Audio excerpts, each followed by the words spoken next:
You out there with your Beyonce hair. I love it. Here we are.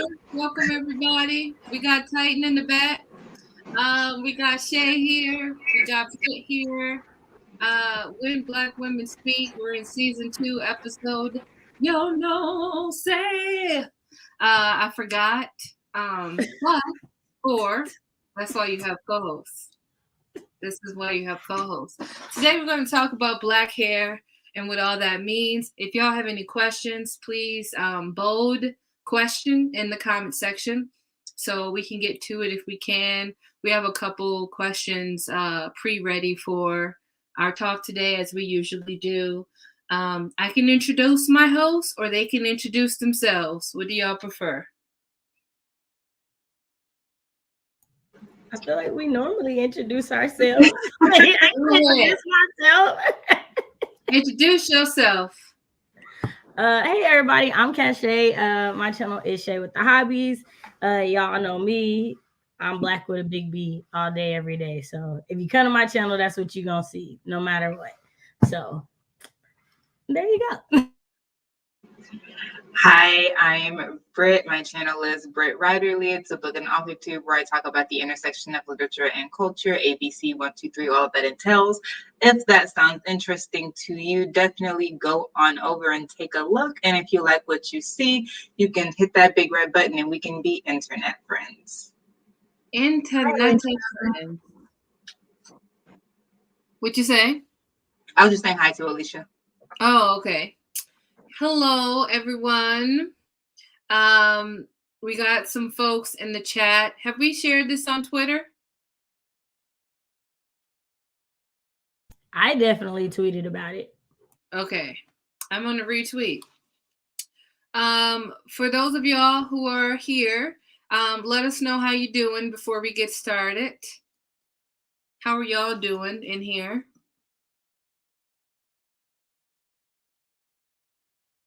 I mean, y'all meaning Shay and Britt.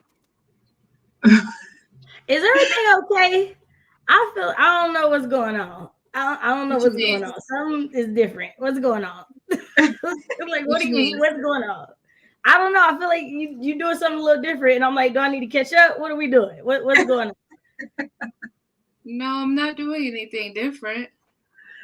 Maybe it's because we just haven't. Maybe it's been a while since we've been together. Life happens. We ate, showered, slept.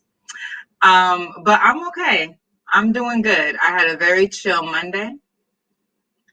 Oh, people are coming into the chat. That's good. And thanks for those who are watching on the replay too.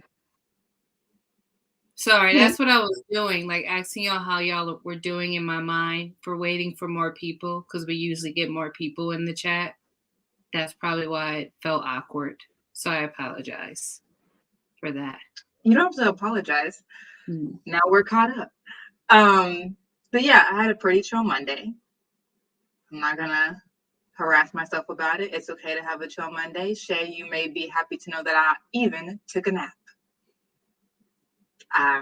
Yes, I did. No, you're learning. Was it accidental? Irrelevant. I took a nap. Yeah, and I bet you felt great afterwards. I felt a little guilty, but I'm gonna shove that aside and enjoy the rest I got. Yeah, I don't know why you felt guilty for getting rest. Hashtag graduate school. Goodness. But I got my rest and the candle smelled really good. And then when I got up, I had 3 Oreos.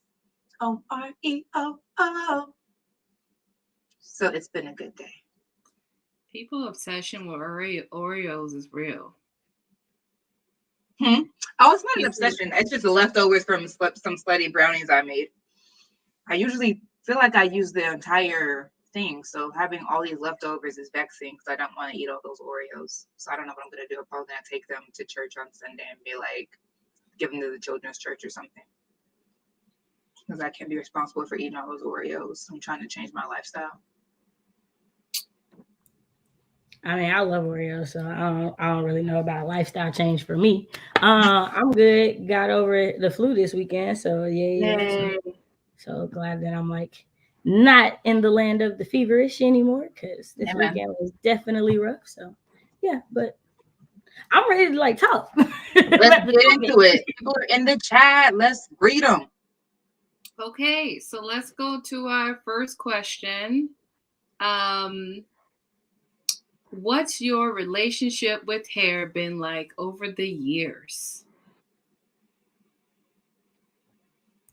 With me, I've been natural 80 to 90% of my life. It's all I've ever really known.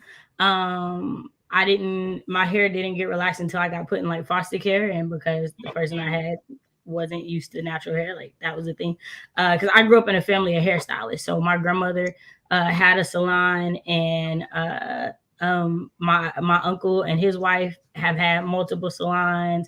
Like, so everyone in my family could do hair, and because my grandma was so big on hair and doing hair, like I didn't even get like my hair straightened for the first time until I was a senior in high school, or a freshman in high school.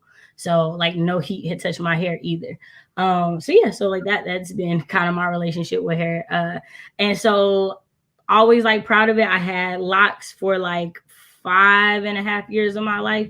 My grandmother, everyone, majority of people in my family have locks as well. And so like at the time, my grandmother and my uncle were the only ones that had locks, and love my grandma, wanted to be like her, so I wanted to get locks.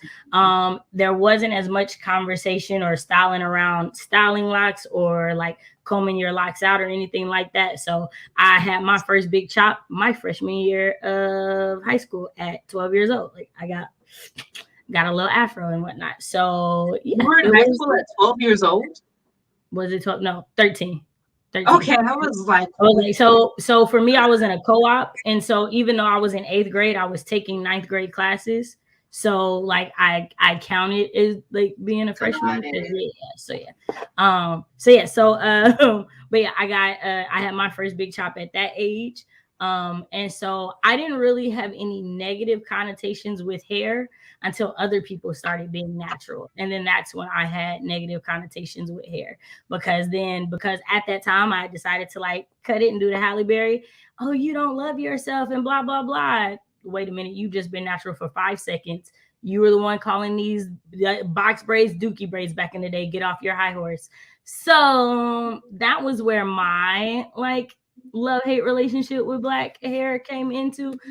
And so I think that also had to do with the fact that, like, again, I grew up in a super pro-black household. So like I didn't grow up with a bunch of like white supremacist ideologies. Like getting your hair straightened wasn't getting your hair done. Like it wasn't like you got your hair straightened for special occasions. No, we got a bunch of extravagant braids for special occasions. Like that wasn't what we did.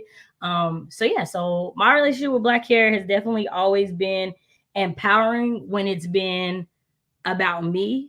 When I got to the point where I was like trying to fit in and let people like talk to me or be in my business or whatever, that's when it started to have like a negative effect on me. So I would say that like it's been a good relationship, and it stays good as long as I keep it personal. I don't remember being natural as a child. I only remember being relaxed. And me and my sister and my mom, she, by the time we had any sort of consciousness, she had been relaxed, and she was probably in high school, like back to like having a jerry curl and everything. So she had been processing her hair for years. And it was just, I think it was just a matter of like ease, because like me, like her hair is thinner than me and my sister. My sister and I have super thick hair. And so she hadn't been doing her own natural hair for all this time. So I don't know that she would have known exactly what to do, not what to do, but I think she just realized that it would just take a mad long time to do our thick natural hair when she didn't even do her own natural hair. So us going to the beauty shop 6 to 8 weeks to get a relaxer was a foregone conclusion. And when we didn't go, we going to Sally's, we gonna get that olive oil relaxer. She gonna do it herself real quick. Just for me. So it didn't really bother me. I didn't think about any other way to do my hair. maybe until I was in like high school, because I went to a majority white school system from 2nd grade to 8th grade. So before that, I wasn't really thinking about hair. And then at the time where I would have been like more aware of how I look, my hair was relaxed and all the other girls around me had straight hair too. So I just wasn't really conscious of it until I went to high school. And then the girls who had natural hair, my dad wasn't about it because their hair looked unkempt. And so to him, he was like, "You're not going to be looking like them because they don't be maintaining it. It looks real crazy." And so for him, he was like, "Nah, you're going to keep going to the salon if I got to pay for it myself." And so when I was in college, I was like, "No, I really think that I want to get my hair, like to stop relaxing my hair." Because before I was like, I don't really care because this is easier for me, so I'm not pressed about it. But my thing had always been too, though, as long as my hair is healthy this way, I don't care. But when I got to college, I noticed that like every time I went to get a relaxer, she was having to cut ends, even though like I had been doing everything I could to keep my ends protected. So it was like, why do they keep going up and up and up and up? And at that point I was like, okay, well, it's no longer healthy. My hair is dripping in oil. There is no reason that my ends should be like coming off like this. So I just decided to do the big chop my senior year right before graduation. And my parents really still weren't about it because they were like, "You're about to apply to grad school. We don't want them to discriminate against you because you're cutting your hair." Because I did the big chop. I didn't just like let the ends sort of grow out and snip them. So they were like, "They're gonna think you some like militant and I was like, I'm applying to Africana studies programs, so even like, why do they care? But it wasn't just Africana. I was also applying to like performance studies programs, and those are mad white. So they wanted me to wait. I wanted to cut it junior year of college. I ended up just being like, freak it, I'm gonna cut it senior year, because I was just getting frustrated with how my hair was being damaged. And I was like, it's my hair. I think at that point also I already knew that I had gotten into the Africana program that I'm in. So it was like they don't care, so I don't care. So I cut my hair, and it was in like a sort of like fro hawk. And natural hair just makes you really take care of yourself, because I could see like this stress mark that ran right through my edges, and that was just it was a lot. It was a lot to just take in, to see the state of my hair. And I ended up shaving it when I got to where I am. And I have to say, would I shave my head again? Absolutely. Britt would be bald. I think I got 10 hours of my week back minimum. I was just like, this is the life. And when it started growing back, I was like, this is kind of annoying, doing a little twisty thing on it, but I guess I can do it with a little sponge brush action. I was getting lines in my hair. I was cute. I was loving it. So I wasn't really thinking about my hair very much while it was relaxed. It was just like something to do so that I didn't have to really contend with my hair. But when I was natural, I was made to. And I was just like, I was very much more aware of like how my hair affected how I felt, which like, not that I hadn't been before, but I just felt more powerful than I had before. Before, when I got relaxed, I was like, I feel pretty. But when I shaved my head, I was like, rawr, you hear me? Like, I'm out here. So ends my TED Talk on my natural hair journey. Thank you. Back to you. I think we were along for the ride. Took you through my entire life.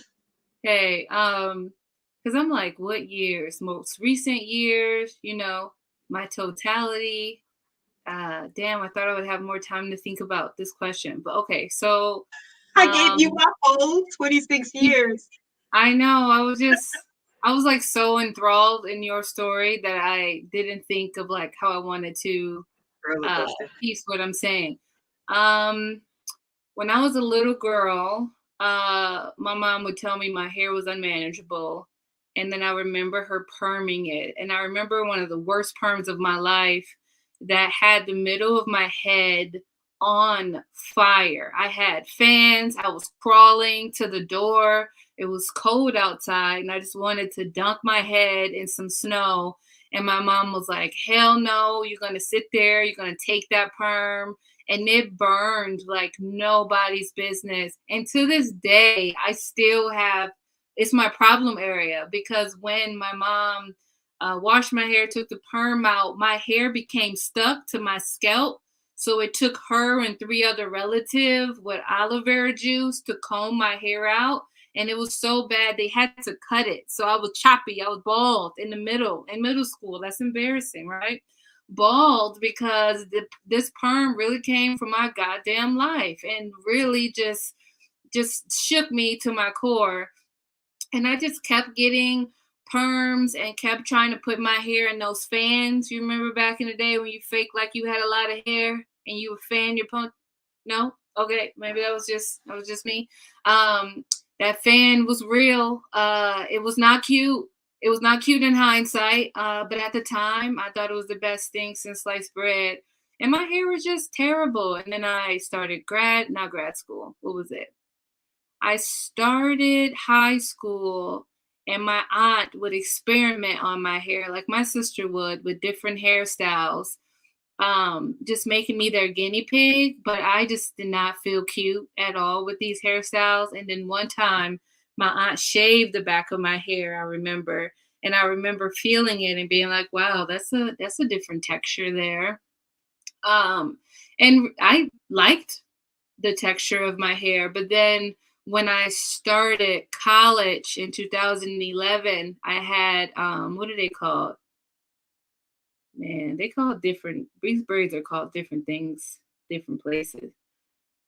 Puffy screws, kinky twists. Hopefully y'all know what I'm talking about. I know what a kinky twist is. Yeah, kinky twists. I had kinky twists, and I let them stay in my hair. Ooh, that's pretty, very pretty shade. I had the kinky twist in my hair, and I had it in my hair for about 4 months. I know, way over the due date. Don't come for me, come for your mama. And I said, I don't like this hair. So I took some clippers I had when I would line the back of I would line myself up with a mirror to make sure the kitchens wasn't out. That was what I did. I went buzzed my entire hair myself. Your girl had no fro. It was skin. And I wore a cap for a little while. Then my hair grew out, and then so I was loose, natural, living that life. I had all the styles. And then in 2017 or 16, was it 17, 16, 16 or 17, I locked my hair myself. So ever since then, I've been locked. So I will say my dad was very similar to your dad's, Brit, of being like, that's trash, essentially. Like, I don't like it, because I had a fro when I graduated from college, and my dad was like, this is not okay. I even had Black men in my life being like, no, because I would twist my hair in the front and do like a twist out in the back, and it'll be curly. It was cute. They were like, it's ugly. You need to choose one. Either it's all twisted out or it's a whole fro. Like, anytime I would mix up styles, they were like, this is ugly. Well, my dad wasn't like, my dad wouldn't, my dad was I can say your dad was saying what I was just saying. Yeah, that's an addition to what my friends were doing. That was your experience with it. My sister's a beautician. She was not about this. She was not about this hairstyle at all. She's like, it looks terrible. You got snakes in your hair. This is not okay. And as we can see, your girl's fly, so I don't really give a shit. But this hair is really giving the Lord's work, as they say. So I love my hair now, even with its problem parts that we talked about earlier briefly that we won't go back to. But I love my hair now. But I remember as a kid thinking it was the worst thing in the world to have 4C texture. I was like, this is the devil's work right here. Yeah. Okay, so for clarification, did you know you have 4C hair as a kid, or did you just know that you had quote unquote nappy hair. Because like I'm curious, because Yeah, nobody nappy. I knew growing up knew nothing about textures. This is a very new conversation for like natural hair. And so I'm just curious, like if I you don't knew think that it you're was wrong. like okay. I I was think like, I think I only started to know my hair was 4C when I started following the beauty girls on YouTube. That's when I found out. I'm with I feel like it's Ulysses, right? Is it Ulysses or Alice? Wait, did I miss the time? She confirmed that on my channel on a Friday. I'm with I don't like the texture talk. Like it's really dumb to me. And it's also been one of the things that like when I said that I had a love-hate with Black people about natural hair was because like I feel like texture became like a weaponized thing in the natural hair community. And so like really? I almost don't like a brown paper bag test of textures. Right. Like, yeah, no, like definitely like that. We highlight which textures we think are presentable. And then there's the whole like conversation about 4C hair when it's like at one point in time, we all just had Black hair. There was no whose was better outside of the wider the association is. Right. And so now it's like, no, I'm full Black, but my hair is this and that. And it's like, I don't like these conversations. I like that. Do you have some like Puerto Rican in you? Like it's an avenue to bring conversation. Right. I agree and disagree. A part of me what y'all saying. A part of me disagree only because I don't think I ever until this moment really okay, I shouldn't say I disagree because that's not what I'm saying. I didn't realize until this moment how divisive the texture was. I looked at it as your hair has a curlier, like a more tighter curl. So the 4C for me was to help me figure out what kind of products I can use in my hair, how my hair could like work. Because I realized when I used products that like my friend Winnie used, her hair is much looser curl than mine. It just wasn't giving. So for me, it kind of helped like find some kind of path, but I totally get what y'all saying. That's how it was introduced to me. That's how it was introduced, but like how it's used. Yeah. Like if you click the hashtag 4C on TikTok, you'll see like people with not 4C hair using it because it is a popular hashtag because 4C hair is such a common hair type for Black women. Like there's so many different conversations about this, even in the Black YouTube hair community. Like they do reels on it and videos on it. So like it's not this is a cachet thing. Like this is an actual thing that is in the community of natural hair as an issue. No, I don't think it's a cachet thing. I believe it. I just was saying that I typically use the 4C as a guide. I don't play in that let's pit each other against each other, which is what is actually happening, if that makes sense. I think I don't want to screw up your name. Dejana? Do I need to go down? It's right under Ulysses, but you can start with Ulysses and just head down. Okay. So yeah, the grading of hair. So hold on. I just wanted to stay in this topic for a second. So where do y'all think y'all see the discrepancies the most in media with hair textures being different? It's mostly on social media because the conversation don't really happen in media. You just see a specific hair type that gets more play than others. Yeah. And it's interesting how it's changed because like the hair, like if we were to go back 10 years and we look at like Black celebrities and just like celebrities in general, hair was straight, and when it was curly, it was it was curled with like a curling iron. It wasn't just a lot of natural curls just out. But now we're seeing a lot of like everyone's wearing braids, even non-Black people are appropriating it because now it's in to be aligned with Blackness and Black culture via hair. And that's a direct result of like natural hair taking off positively. But they're like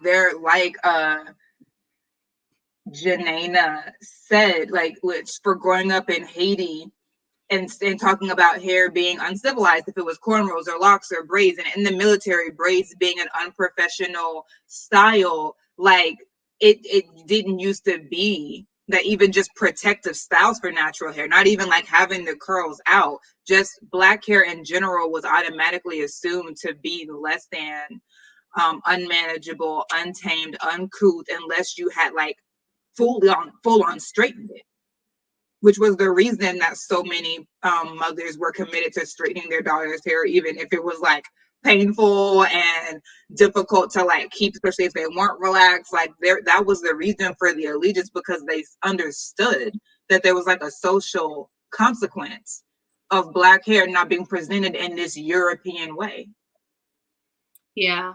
I know when it comes to locks, there's been 2 jobs that was very hesitant about hiring me. I didn't take the jobs because of my hair. So,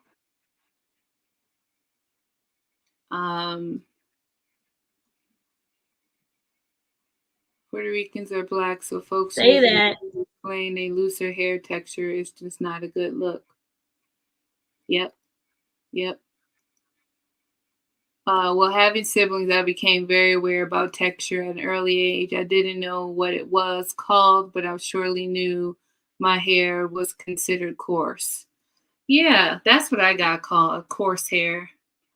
Yeah, I didn't know anything about this 1B, 2B, 3B. I mean, unless we're talking about the color of Cologne at the beauty salon. I mean, like, give me a 2B. You know, I was a 2B girl for some time. 1B as well. So it's when we're talking about those things, I can get behind it, but I definitely see that. I also see that how do I try to word this? When we're talking about hair, I do see, even in movie theaters, especially not movie theaters, movie videos, not movie videos. Oh my God, Shay, help me. Music videos, huh? Took too long. Videos? Yeah, music videos and TV shows. We typically get the light-skinned girl with the looser curl pattern, which is subliminally telling us what is preferable. We even see our favorite, black celebrities with the inches. It's not a lot of time we see celebrities embracing their natural hair. And if they do, typically they have a loose pattern or they're straight knit, is what I've been seeing. So just wanted to say that.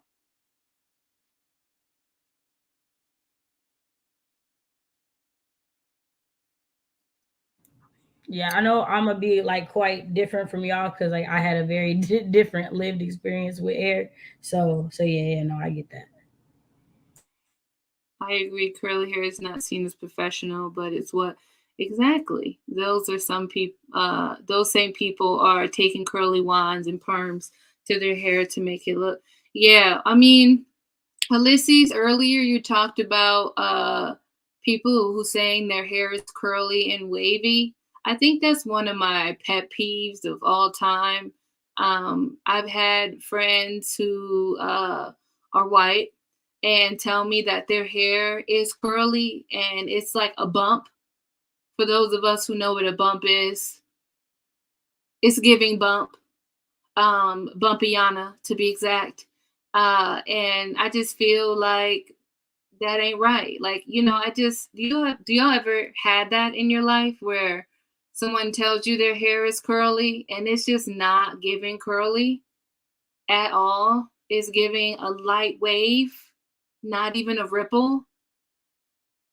I had a dude on a final project my senior year with dreadlocks, and y'all know I don't use that word, so you know what he looked like, who was, in his words, a quarter black, and that's why he could do it. Now, y'all know we can tell when somebody's a quarter black. This young man was not that, but okay. He was giving us George Clooney, trying to be Not trying to be a double agent, I guess. No. I call them dreadlocks because they were dreadful. Listen, when they dreadful, they dreadful. I ain't gonna come at your ministry. Not at all. Wait, I feel like I missed something. Hold on. I feel like brands are trying to bank on that system as well, having people believe that maybe if they add one more product to their routine, curly pudding, this and that, they'll have that loose pattern. Yeah, I agree. To take it, not to be too tangential, but I just wanted to say this. So I've been trying to figure out a face routine for myself. I'm not sure. I don't know if or how y'all skin care routine is, but I've been struggling with mine, if I'm being honest. And I saw this Black woman recently put just wash her face, whatever face wash she prefers, put Vaseline on her face and went on about her business. And I said, yeah, I need to get back to the basics. Yeah, I said I need to get back to the basics. I get a pimple, toothpaste go on it, and it be on it, and I clean it, and that be the end of that's it. So I was like, I need to get back to the basics because I got people asking, am I 21? No, I'm not. So what'd you say? Still got people asking, am I 21? No, I am not. So they say about Black. I'm not doing anything else. I'm not doing it. Black. It's been working. It's gonna stay working. But I say all this to say, I've been struggling because I'm out here giving desert on the forehead. I'm flaking, y'all. I hate to say it. I hate to put my business on the internet, but I just have to be honest. It was a struggle. Drink more water. Huh? Drink more water. I'm trying my best. Because my face, because I was so dehydrated this weekend, from being sick. Yeah. My face was dry today. I had to do a lot extra. It was flaking and everything. Because you just have to, your water intake is super important to growing your hair and to keeping your face good. No, listen, I had to get back in it because I'll be honest, I was into the diet cherry Cokes for a minute. I had to let go of it and let God. But I say all this to say, soon as I seen this Black lady using the Vaseline, I said, I need to go back to my roots. Because that's what my mother did to me. Slap, slap. We're done here, So now I'm out here feeling like I done lost at least 6 years off this face. Because I'm telling you, I wake up glistening. I go to sleep glistening. Listen, me and that Vaseline got a love thing going on. And I ain't mad at it. All I'm saying is, I hear you about the products. That is what I'm trying to say. It's just simple. People be like, I need this curly custard pudding. What happened to Greece? I went back to Greece. Yes, I'm talking that blue magic. Y'all know what I'm talking about. I know they be saying don't put it in your locks. But listen, my scalp has been happy the last couple months. Me and blue magic got a thing going on. You understand me? So I'm just saying that we don't have to be buying all of this unnecessary crap. When you can just go back to the basics, see what's up. Not everything that you grew up on was trash. That was the end of my TED Talk.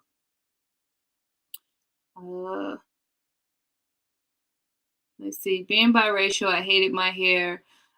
People made it seem like it was better, so I would cut it so I didn't have to deal with the compliments. It made me feel awful. 4C hair is stunning, and I wish I had it. See, man, the way people make us feel about our hair. Hair talk gets me heated. I love all our hair. It's beautiful. The bigger, the better. Yeah, my aunt has a huge gray fro, and she's constantly slapping folks so they putting their hand in her hair and trying to convince her that her hair is fake. They wish. These daughters on TV always had hair with loose. Exactly. Not on the Hughleys. Not on the Bernie Mac show. Not on Moesha. Not on the Parkers. Wasn't her hair straight on the Bernie Mac show? Yeah. Hair was natural quite often. Baby girl's hair was not always straight. No, not baby girl. About the older girl. And there was a whole episode on hair in that show. I was thinking about the older daughter. Right. Yeah, no, there was a whole episode on her hair, in the show. But I'm saying, wasn't it usually straight? Yeah. Yeah. Yep. But it wasn't a loose curl pattern like she had 4C hair. Okay. Let's talk about this. This crunch shit. I mean, this crunch stuff. It's not giving. I use black soap and jojoba oil for my skin. Yeah, black soap is good. I haven't used it in a while. For real. Since my Moroccan aunt introduced me to all the uses of simple argan oil, I've got way more space in my bathroom, as you should. Yes, I had to go back. I had to go back to the grease. That blue magic, y'all. I use Indian hemp too. That's good too as well. Don't forget stress, mental health, and food be kicking me up too. Also, cocoa butter, still my bestie in the winter. Cocoa butter, I don't know. I feel like it hates me unless it's shea butter. Cocoa butter and my skin, I don't know. They hate each other. I'm late, but here your girl was working out and didn't have to stop at the store. I feel that. Let's go on to our next question. What is a misconception of black hair that you had? That it wouldn't grow. That everybody that was natural was pro-black. Okay, y'all have a good night. Thank y'all for coming to our talk today. I hope you enjoyed it. Don't forget to like, comment, and subscribe. We'll talk. The way you just dropped that mic. That is on Mary and every lamb that she wished to have pushed out. Not pushed out. I think that, I mean, if we're saying this is not a book talk, but we talked about like seeing these black girls on these covers with this gorgeous, like big hair, and then they surrounded by white folks, and you don't see like anything culturally black much on their mind. I mean, we were like, we don't even have to get into fantasy, which I know is my bag, but like we don't even have to get into that in those covers to talk about it. We could talk about The Other Black Girl, Shay's favorite book. So that review is coming out soon. I haven't read the book, but I have never looked forward to a live show so damn hard. The way I was glad I was on mute because that word that I don't say almost came out. I was like, oh, I'm glad I'm on mute because for those of y'all who don't know, she knows that's not my favorite movie. She knows that's not my favorite book. For those of y'all, it's not. Sorry, must have been confused with something else. So what we see is Brit being messy on Beyonce's internet. I'm eating my popsicle, drinking my lemon water, and minding my business. So the biggest misconception with me is that it didn't grow.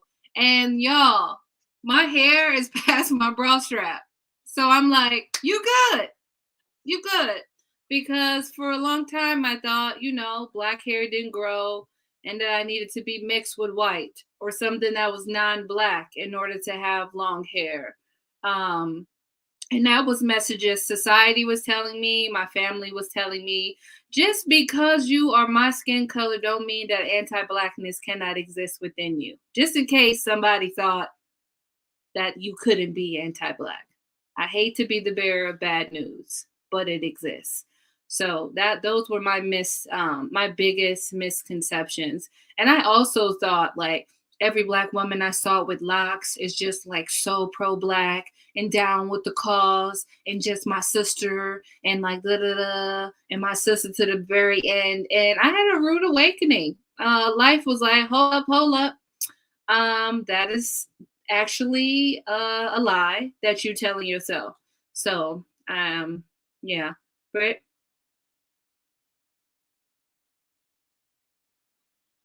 I didn't really have a lot of misconceptions. I just didn't think much about it. Like the main reason that I didn't want to go natural before I did want to, because I was like, I don't know how to take care of it. So it wasn't really misconceptions. It's just we are inundated with channels and articles and friends. Like everyone is like take care of natural hair now. But when I was in high school, that was not the case. And so it was less of misconception about black hair and more just like one specific message that I was overwhelmed with, and didn't diversify until quite recently. Yeah. I didn't really think too much about Black hair in general, not consciously. I'm sure I saw Black hair and was like, ooh, that looks bad, or her hair isn't good, or oh, her hair looks short and nappy. Like I definitely had those thoughts, but I wasn't conscious. I wasn't consciously thinking about and sorting out my thoughts and why I thought certain things. Yeah.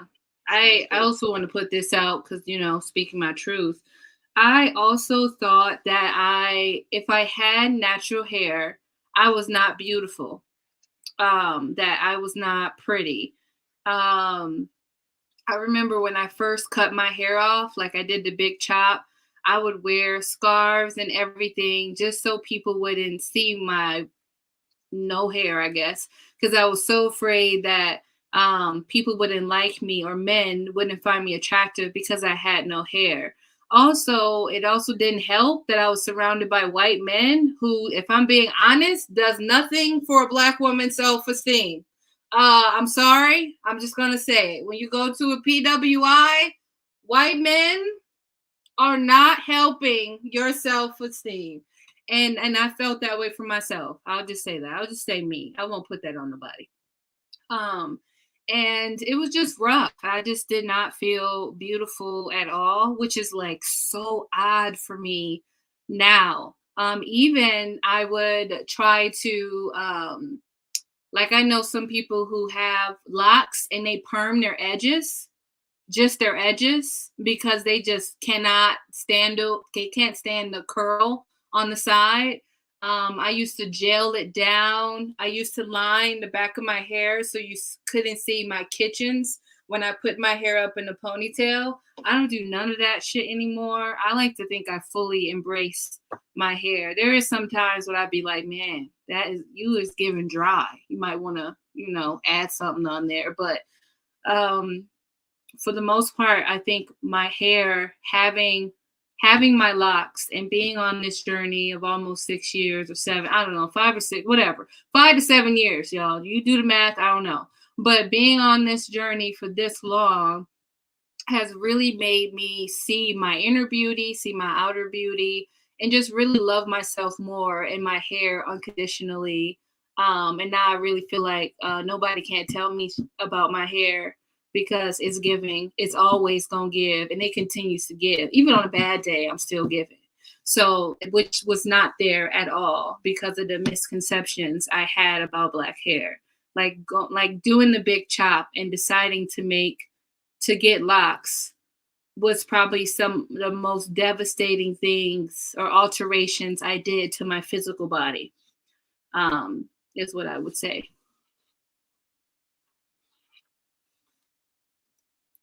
We've seen this for decades. Straight hair, it's on a perm box. I mean, even on natural hair advertisements, it's like one person with an afro. Or it's a specific type of curl. I also thought it wouldn't grow. Yeah. I was lucky everyone was going natural when I was in college. It really helped with finding out what products to try back when Shea Moisture was Black owned. Yeah, don't get me started on that.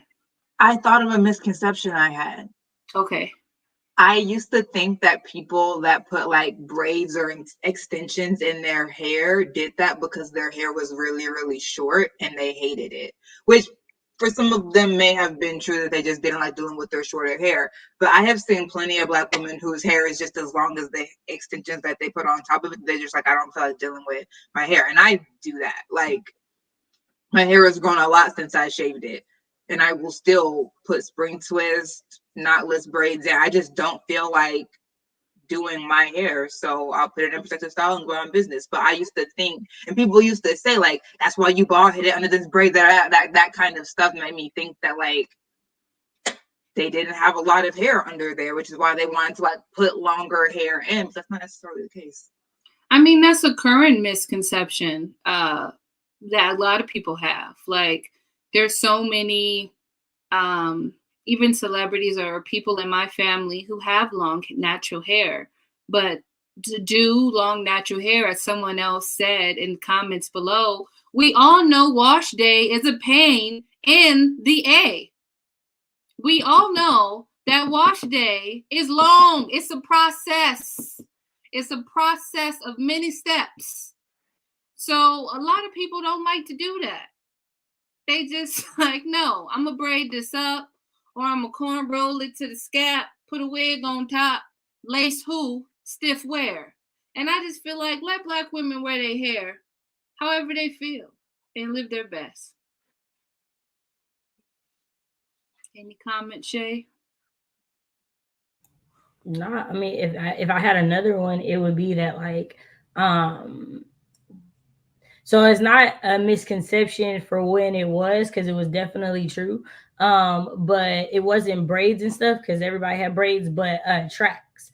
So like in my generation of high school, tracks were the, like, you did put tracks in your hair when your hair wasn't long enough. Like, it was to make it longer. And so like I was almost 21 before I ever did, like, the only weave in my hair my entire life was like braiding hair. I never had anything other than that until I was like 21, because to me it was like, that was lying. That was pretending my hair was something it wasn't. Like, when you see braids, this isn't my hair. But wearing tracks, I'm giving you the illusion that this is my hair. And I didn't like that. Like, I felt like it was a lie, and I just refused to lie.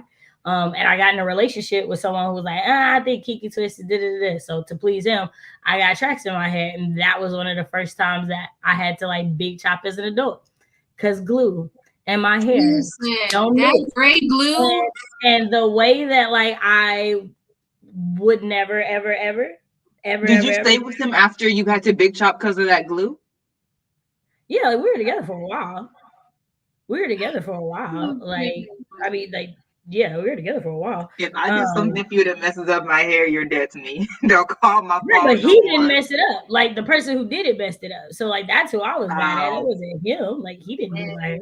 Is that person still living? Yeah, because like, they were younger than me. So like, I was an adult and they were like, yeah, I wasn't gonna fight a kid.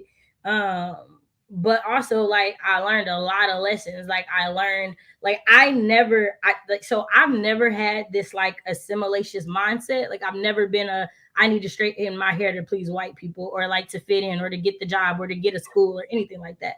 So like, I didn't have any type of conception about that. And it wasn't about white people. It was about Black men when I wore tracks in my head. Because then it was like, oh, your hair is longer and da-da-da-da, so it looks better and da-da-da. And it was like, I don't like this. So who has not ever really went back to like straight hair for even when I wear wigs and stuff is me. It's like very rare that I do it, because I don't like the attention that it brings. It's not the type of attention that I want. You know what I mean? Mm-hmm. Yeah, I used to even get upset when I think I straightened my loose natural twice in the 5+ years I had it. And every time people, oh my God, your hair is so nice. Then I had to expeditiously leave those friendships. I'm being honest. Like, that's just, that's messed up. That's messed up for you to be all hyped about my straight hair. Huh? Yeah. It's a lot of energy you putting in for what my hair doesn't usually look like. No. I transitioned for way too long thinking length equal good hair.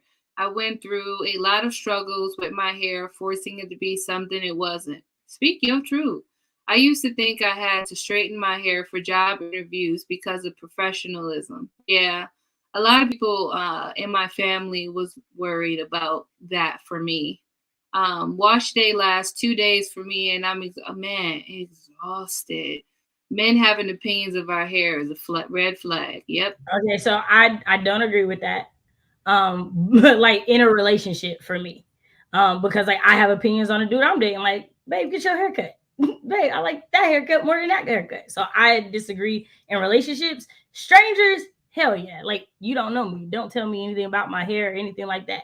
I do agree. I do think in a relationship, like how your partner feels about your looks and how you feel about your partner's looks are important, in my opinion. But I just wanted to say that. That's probably why I'm single. Huh? That's probably why I'm single. Yeah, no, like, and my thing is like, you don't have to listen, but like, I don't think them having an opinion is necessarily wrong. Like, I had a dude be like, that don't look good on you. And low key found out other people were saying it didn't look good on me either. Glad my man told me though. So people weren't talking about me. So like, everything ain't gonna look good. And if you got a man that don't gonna be honest with you and tell you, hey babe, that hairstyle wasn't for you, I don't want that man. Is all I'm saying. I think the difference here, Shay, is this sounds like support versus I've had hate. Nah, you know what I mean? Who's saying stuff? Totally, I get that. I'm saying like I ain't never had a relationship like that. Like that's what I'm saying. It sounds like supportive. Yeah, no, like in a relationship, in a friendship, don't really tell me what you're thinking. But a relationship, I need to know if you don't think this look good. Like, don't lie to me. Don't have me thinking I'm cute because you think I'm cute and everybody else is like, yeah. Based on my experience, if a man tells me anything about my hair, she's a runner, she's a track star. She's gonna run away when she's gone. That's gonna be me. I haven't straightened my hair since 2007. 17, Lord. Like 2007. There was clearly a one there. We all saw it. True, in relationships there's some wiggle room, but if it's the meaning, that's what I was getting to. Yeah. Like in the situation I mentioned earlier, it was like you're turning 21, like you're coming into adult, like young high school girls still wear kinky twists, like it's not really the same. Like that was his like conversation, because it was not just the hair, it was like the way that I dressed and everything like that. And so like as much as like I didn't like that situation, I will always be thankful for that relationship because it definitely helped me level up, like in the way that I carried myself and the way I presented myself going forward. So that was why. Yeah, I mean, I think it's cool when people tell you from a place of love. The other day, my friend told me I dress like a Mormon librarian, and I just can't unlook it because it's on brand. It's just a perfect description of how I dress, and I love it here. I will Mormon librarian to the death of me. So I was like, wow, that was a really good description. Even though it sounds weird. Mormon librarians, and I don't feel like I ain't never seen one that look like you, Bree. Is all I'm saying. Like it's you the baddest Mormon librarian I'd have never seen, because they could never. I ain't never seen a Mormon librarian look like you. Is all I'm saying. Listen, I love a cardigan, a long dress at like towards the mid calf. We love it. I love it. Like even today, your girl is fully wrapped. I love it. I'm here for comfort. So I think that's where the friend was coming from. What role do you think What role do you think Black hair plays on the culture, society as a whole? Ooh, that's a good question, audience. Shay? Well, I was trying to wait because I've been like jumping in there, but didn't nobody jump on it. So okay. Oh, no. So I think Black hair plays a very significant role. I think it is very easily a form of self-expression. Like I remember getting like stars and things cutting in my hair when I had like the Halle Berry in the back. I remember, getting my own little version of Business in the Front, Party in the Back with colors and layers up under. Like I love it. Like feathering. Y'all remember how feathering had a hold on us? Listen, a deep wave had a hold on me. A deep wave with the like crimp. Y'all, the braided swoop, y'all. The swoop with the black gel and the rat tail comb had a hold on me. Had a hold on us, and it just like to me, I feel like Black hair is such a important and integral part of us, right? So like my first year of my graduate school program, we did a symposium on Black solidarity, and one of the presenters presented on Black hair and just talked about like how, you know, like cornrows, and how runaway slaves would put seeds in their braids for when they got to the North, for when they got to freedom, when they got away. And so there's history in Black hair, right? I think that Black hair is, I think it is also a meeting place, right? So like salons and barbershops are such integral parts of community. Like here's the thing, we gonna have to talk about how Black men is faithful to their barber more than anybody else in this whole world. They will go a whole 2 months looking like a bugger wolf, waiting for they dude to come back. They not going to nobody else. You know, some of us need to learn that lesson. You know, I don't know how many of y'all wasn't taught that you're not supposed to have a bunch of hands in your kitchen. But Black men, they done learned that lesson, and they keep that lesson, and they go on with that. But like the conversations in Black barbershops, in Black salons, the family atmosphere, the way that like Black stylists are therapists in their own right is just something that I feel you don't get in other cultures the same way. Right? Like I don't have any Caucasian friends, one, that even have regular hairstylists. Let's start right there. It's like a special occasion thing. Right. It's a very special occasion thing. So I think that it's such a integral part of the culture. It's like something you could not, like, you can't, to me, talk about Black culture and omit Black hair, because it would be an incomplete conversation. Society as a whole, it is like everything else that we do. It is amazing, and everyone wants to copy it and do it, and they want to tell you why they can do it because they're appreciating it and everything else. And it's just like, but you didn't appreciate it, right? Because like when we talk about the assimilationist mindset of having to, you know, straighten your hair for interviews and stuff, in the 70s, that wasn't what we were doing. We weren't. We were Black powering it up, afros, natural hair everywhere, right? There was a reignited movement to get us to straighten our hair, to get us to act a certain way, that happened from in the 70s to the 90s, that got those of us born in the 90s to have parents that were straightening their hair and things like that. So I feel like it is a big part of society, because it is, one, a way to keep us out of places, right? That's why we got people trying to pass the Crown Act, because you can actually not hire somebody or fire somebody or not let somebody graduate for the hair that comes out of their head. But it only affects one group of people. Speak your truth. Right? So it's like hair has to be important because you're putting a tax on it. Right. Our hair has to mean something, because not only are you trying to tell us that we can't have it, you're also trying to figure out ways what you can. Make it make sense. If the math ain't math, then it ain't math.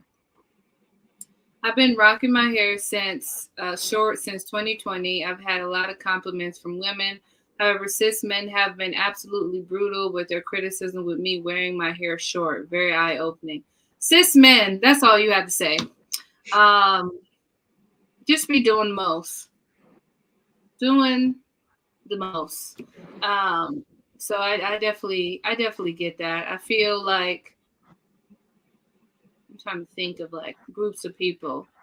Yeah, a lot of cis het men have been the biggest criticizers of my hair. If people are criticizing my hair now with my locks, I don't hear them. I don't hear it. I don't see it. I just don't get into it. What role do you think Black hair plays on the culture, society as a whole? For me, I think that they're in the natural hair movement. People always, I shouldn't say always. I see a lot of talk of Black women specifically who have locks, who say that when they get locks, something changes in their mind and they become like more health conscious. They're more this, they're more that. They're taking care of themselves, X, Y, and Z. I've seen a lot of that, which I think is healthy. I'm going to be honest. I haven't because people are talking about there's this switch that happened. I'm still waiting for that switch 6 years in. that switch is not happening, but I've seen it happen in other folks. So I think for the culture, that is what's up. I also hear a lot of Black women with locks talk about like the self-esteem boosts that it has, like getting locks specifically has been for them, and how it has been a conversation starter, like Shay was talking about in barbershops, and how you can like commune there. But also, black hair is a conversation starter. Like, if you got locks or you got braids or whatever new do you have, and you see another black person, they're probably going to comment on that, especially if it's a black woman to a black woman. Sis, who did your hair? Where you get your hair from? It's always a point of, what do we call, community, like hyping each other up. So I think it's important to have those moments, if that makes sense. And I also feel like, um, this is I don't know if this is a tangent, but it probably is. A lot of times I feel that a lot of black communities in America are heavily Christian. And I think we all get taught, most black Christians, that your hair is your glory. And I think we try to show that as much as we can.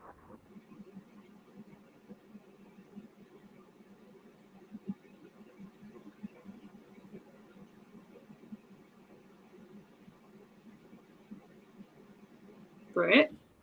Yes, ma'am. You got any thoughts?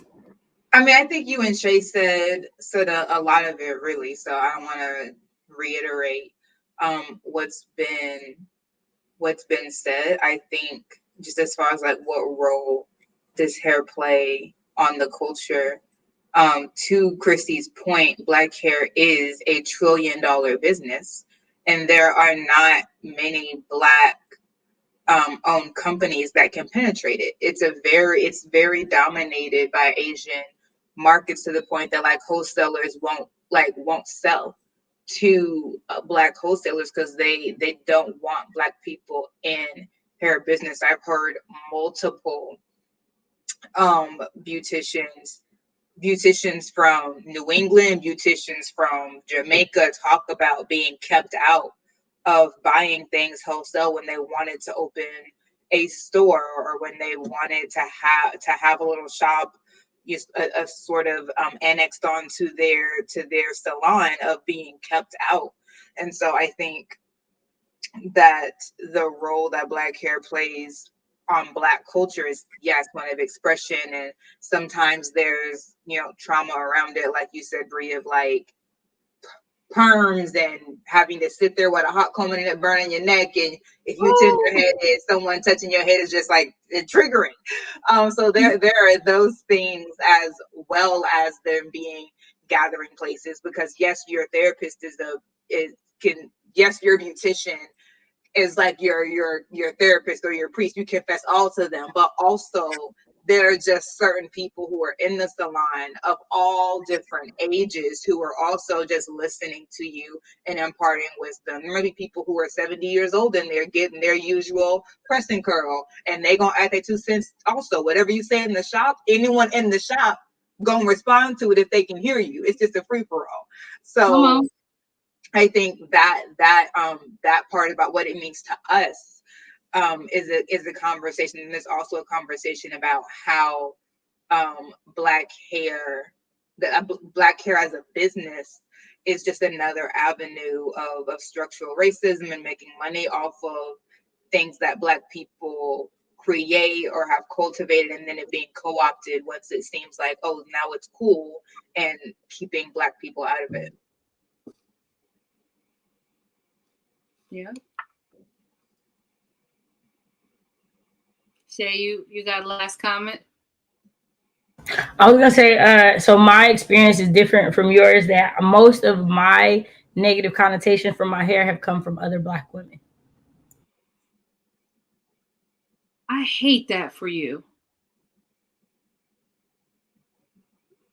Is why I had such a negative view of the natural hair community, because I would meet so many like newly natural black women, so had never been natural, like Britt had never remembered not like being natural always remember getting relaxers. And because they were natural at the time, and at the time I was relaxed, oh, you don't love yourself, or you're not in tune with the ancestors and your spirit. Like, girl, I know more about Black history and Black Americans than you probably have ever even imagined, because it's been my entire life. And you've been natural for 2 years. That does not make you more in tune with your Blackness. And it doesn't make me less in tune because I got a relaxer because I like to keep my hair short. Like, so it created like a very negative connotation with me and other natural Black women that I had to like get over. That's what I said earlier. Like, it was like I had a negative relationship with hair and whatnot. It was because, again, letting other people like come in and make me feel any type of way about it. So the hierarchy definitely inverted. It used to be like relaxed, and then natural, and then after the natural hair movement, it definitely was like condescending to people who were relaxed, from natural people claiming to have some sort of like corner on the market of what is the Blackest way to have your hair, or what it means to be natural or relaxed. When there's a variety of reasons and negotiations people make decisions about their hair. It's about capacity, it's about knowledge, like, and not like knowledge of history. Like, do you know how to do and protect your hair in this way? Because if you don't, even if you want it, you can't do it yet. Like, there's just a lot of different reasons that people make decisions about their hair. But there's just a ready script to just like prescribe a certain wokeness or a lack thereof according to how people wear their hair, that just lacks any kind of sense. Yeah. It's definitely got better recently, but this was also like back when natural hair was like very new. So this is like 2013, 2014. I'm graduating from college type deal. Right. Damn. Speaking of Black hair, I don't know where this topic can fit, but I feel like we should address this because I have stories and I'm tired of it. So I'm just going to say it with my whole chest on Beyonce's internet. If you are making the decision to adopt a Black child, please have one naturally. Oh, I forgot they're doing that too. They inseminating Black eggs into white bodies, having Black children. Well, I was just saying you choose to be with a Black person and like, that's happening too. That's what I'm saying. Like, you choose to be with a Black person, but you choose not to learn about the hair that your child is gonna have. Like, it don't make sense. These things. Wait a minute. We can't just slide by what Bree said. That's happening. That's real news. White women are inseminating Black eggs in their bodies or sperm, whatever, and having Black children. I mean, I knew this was a thing because, like, I watched the L Word. So, like, you can pick whatever donor you want. If you want a Black donor, you can pick a Black donor. Like, this is happening. Right. But I'm saying all this to say, I'm not. But are straight women doing this now just for the heck of it?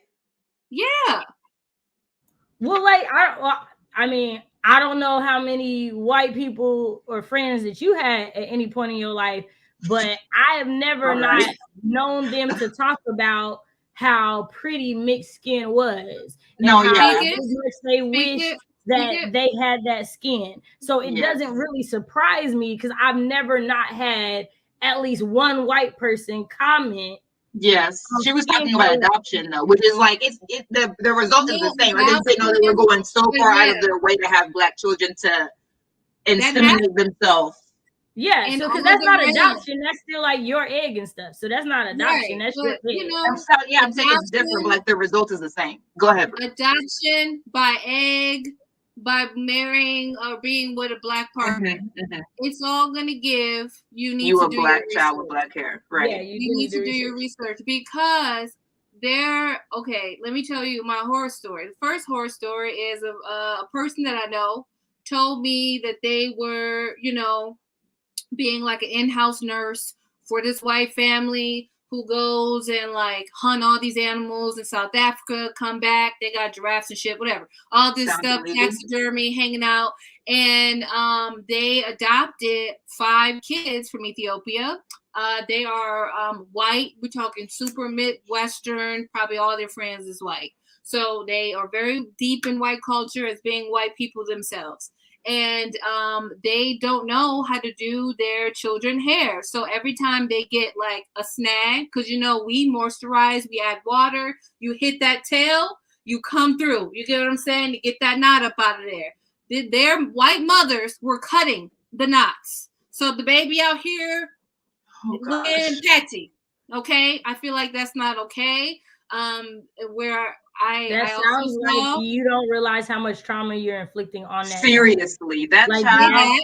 Say that with your full chest. And also another horror story is there is 2 children that I saw probably 2 years ago who I found out that they were adoptees and their parents are Black. Why these babies got big patches of bald patches of hair and the bald spots in their hair? You can tell they're getting the scalp grease. Nothing is really happening. And their parents were Black? No, they're white. They're adopted. Okay, you said Black. I think you meant white. Okay, I was confused. Oh, my bad. I could have said it wrong. I said it wrong. So, I was like, what? These are Black people? Poor baby. Their parents is giving. Their parents is giving. So I'm saying all this to say, everybody in the comments, please do your research. And I recently found out that someone told someone else I know that Black hair is not different than white hair. It's hair. I wanted to scream. This is why I'm not with this that is fake news. That is fake news. So I just saying, like, y'all, stop traumatizing these babies out here. In the name of collapsing difference because difference makes you uncomfortable. Grow up. Yeah. A lot of folks are obsessed with gelling kids' hair into a ponytail too. I remember being frustrated as a kid because I couldn't get that perfect slick back look like the other girls. Yeah. I mean, we could talk about baby hair still being a thing now. Yes, it's coming back. I also love that our newest justice come on, Ketanji. Okay, come on. All right. Love a Black woman from infinity to infinity. Not zone period. Sorry, I got probably a little bit too excited, but as soon as I seen our girl had locks, I said, amen. Woo! Okay, anyway. That's what we talked about. Yeah, Lizelle, you heard me. Also, just to pause, just a quick promo. Britt has a wonderful interview on her channel with Lizelle Samsbury. Please go check it out. I'm going to go back to our regular topic. I just wanted to say that. And if you haven't got Blood Like Magic and Blood Like Fate, you've been sleeping in a corner somewhere. If you haven't got it, do me a favor, request it from your library, and then wait in September when the box set come out and get both of them at the same time. Because I know you that way she get 3 buys. She get the box from the library and the buy when you buy it. I'm just saying, let's think about it. Love a Black woman from infinity to infinity. Also, I know you signed my 2 copies you sent me, but if you think I'm not getting that box collection, have another thing coming for you. I already said it. I already was like, well, I guess I'm doing a giveaway for the one I got because I'm getting that box set in September. Like, I'm gonna just be doing a giveaway. It's gonna be the first set of books where I have multiple copies. Like, I never understood that. People like, I got 7 copies of The Orange Priority. Why? First of all, I think you are throwing shots, and I need you to stop it. Because I definitely have like 7 copies of Roll of Thunder, Hear My Cry. Listen, it's a collectible at this point. We'll talk about that offline. It is a collectible because I did go back and go through thrift books to get all the like original covers. That's what I'm telling people want the different iterations of it. Right. Yeah. My professor definitely has like every kind of cover that Beloved has ever had, and that is a point of pride for him. Like, he's been trying to do that. Listen, I've been trying to do that with the Easy Rowling series. I'm not I've having been the doing greatest it luck.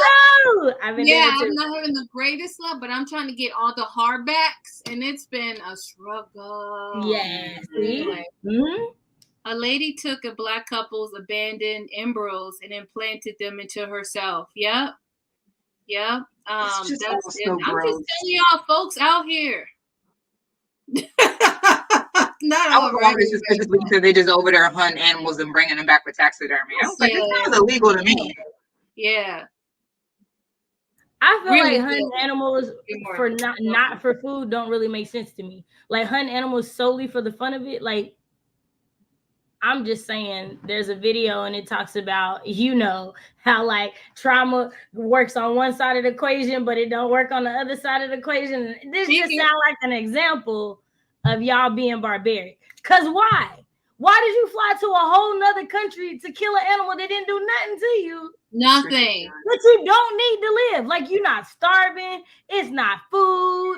Nothing. Like, I get angry at poachers. I'll be like, why? You literally just took off the horn of this rhinoceros or one of the tusks off an elephant because you needed to hang it up in your room. Now you've made his life expectancy because they need those to live. Right.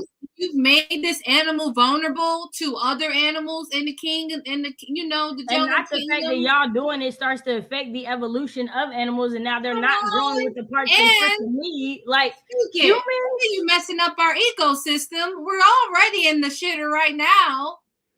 That's why the earth is booting us out. They're like, listen. Man, I'm just telling aliens, come pick me up.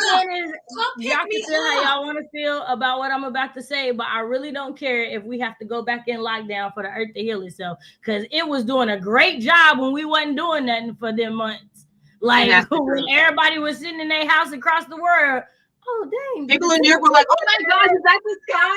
Oh my God, can we? Animals are coming out to play and singing songs. It's like Snow's White out here. It don't make no sense. I'm about this plan only if people are safe, have the resources that they need in their house. No, I mean, I would like that too. But period, I just wish we would stop messing. Like, it just don't make sense. Like, the way in which we waste, especially as Americans. Like, it just does not make any sense.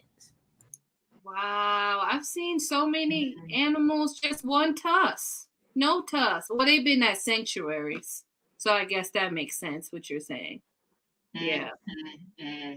I will not be shamed. I love baby hairs. Thank you. You actually have baby hairs. My baby hairs are full grown. I don't have it. Listen, my baby hair said, I'm a grown woman. I do whatever I want.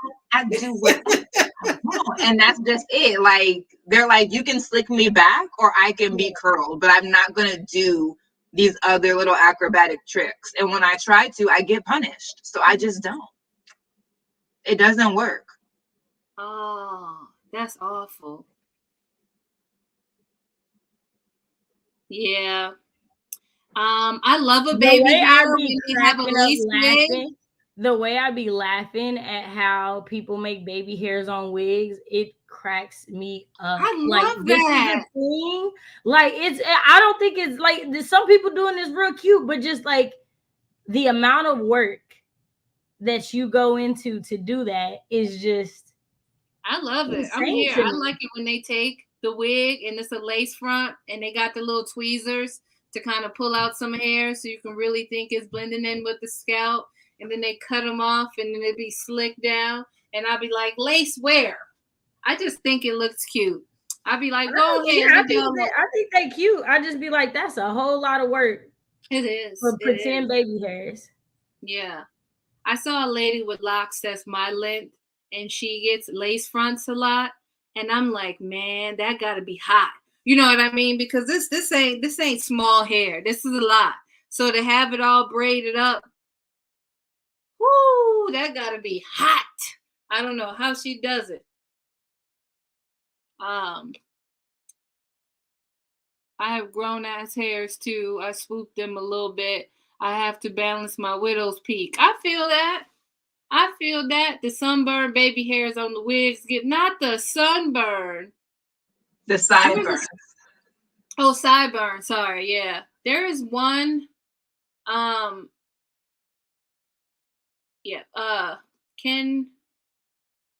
So there's a lot of self-love rhetoric thrown into the relaxed versus natural debate. What are your thoughts? I think we talked about some of them. Should we skip this question or go on to the next? Well, my thought, because I didn't say it specifically for this, my thought is that self-love is however you love your hair, for me, whether it's natural or relaxed. I don't think that you love yourself more if it's natural. I don't think you love yourself more if it's relaxed. I think you love yourself if you're happy with your hair. I do think, though, I believe personally, this is just me, I believe every Black woman should go through a big chop as an adult. I think that is an experience that every Black woman should have, because I feel that as a community, there is such a stigma on growing your hair out and what that is. And there is something that changes when you cut all your hair off. Like, you know how you said you hadn't experienced it with locks? When you do that big chop, you can't help but experience that, like, period. And I think that all Black women should have that experience so that they can have the relationship with their hair like that. I feel they should have, because I feel like for most people that I met before the big chop, you did whatever you were taught to do with your hair.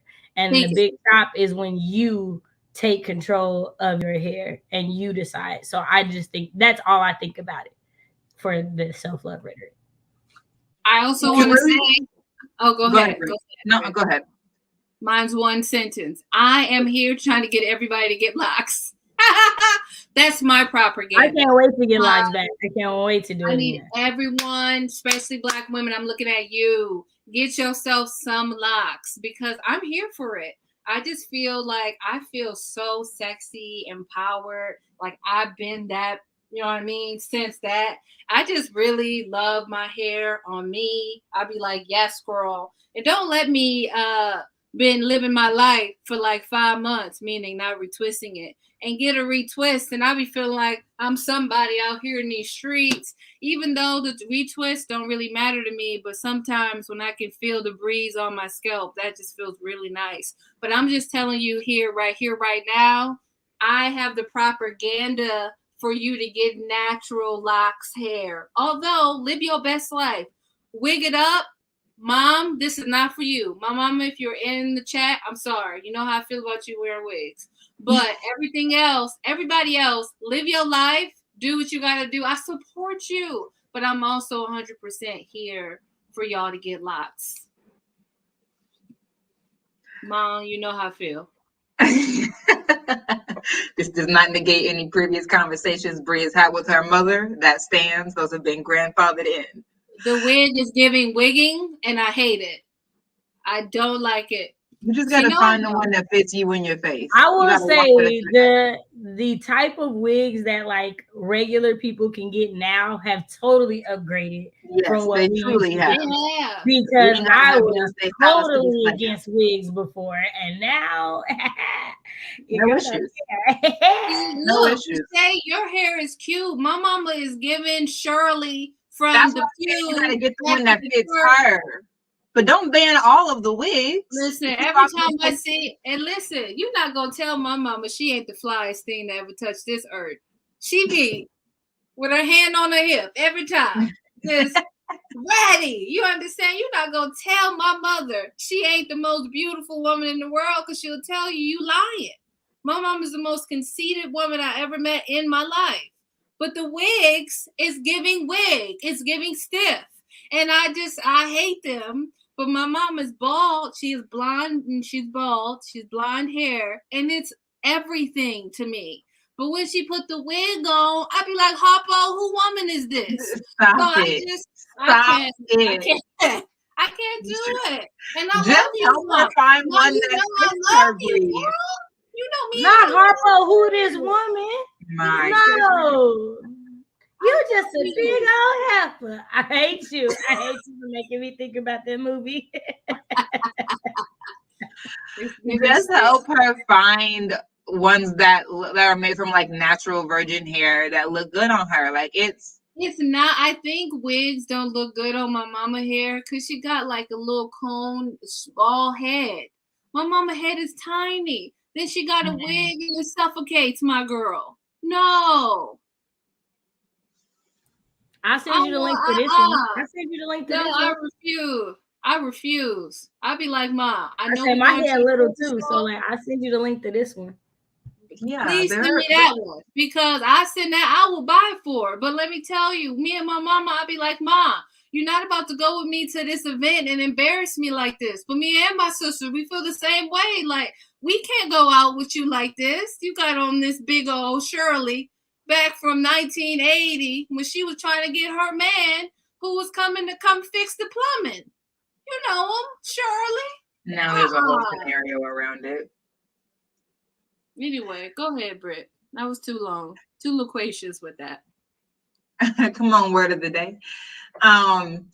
Yeah, I was just gonna say that, like, I agree. I think a big chop is an experience that everyone should have, if only because it does shift your perspective and you don't really realize how much your perspective has been shaped until you cut your hair and you're just alone with that experience. And then you see like how you feel about it. You watch your hair grow back. You may not like it bald like I did. I was totally fine with my hair being 1 inch long. I was loving it. I looked just like my daddy and I didn't care. I loved it. But I think it's just an experience to have, and you don't have to cut it that short. Like I shaved my head. And I know women at church who keep their head shaved and they are beautiful. They are always going to give you accent rings. They are accent earrings. They're always going to give you like a beautiful like dress. It's beautiful. But my mom don't want to be nobody's natural. She is naturally relaxed. That's how she feels about it.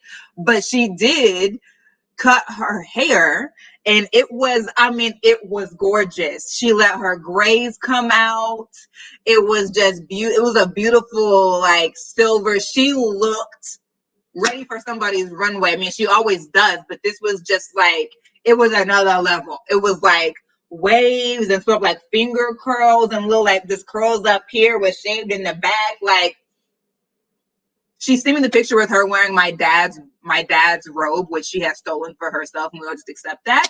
And it looked like she was wearing a gown, and she absolutely wasn't. But just like your hair can really upgrade anything you're doing. If your hair looking right, you can be wearing joggers and a tee, and everyone will be like, "Huh? We'll serve us the joggers and a tee then." So I'm just saying, whether or not you want to be relaxed, you can get a big chop with your hair and any sort of like process or whatever. Like, I think it's still just a good experience to have. And if you don't like it, the wigs are giving these days. If you don't like it, slap you on a good wig and go back to your business until your hair grow back. It's gonna be okay. But I just do think it is a perspective shift that it's difficult to understand without going through it yourself, and then you can decide where you want to move from there. But I do think that it's just something that you shouldn't have to hear secondhand. Life is long, Lord will, creek don't rise. So don't be afraid to try different things with your hair. It grows back. I think you're on mute.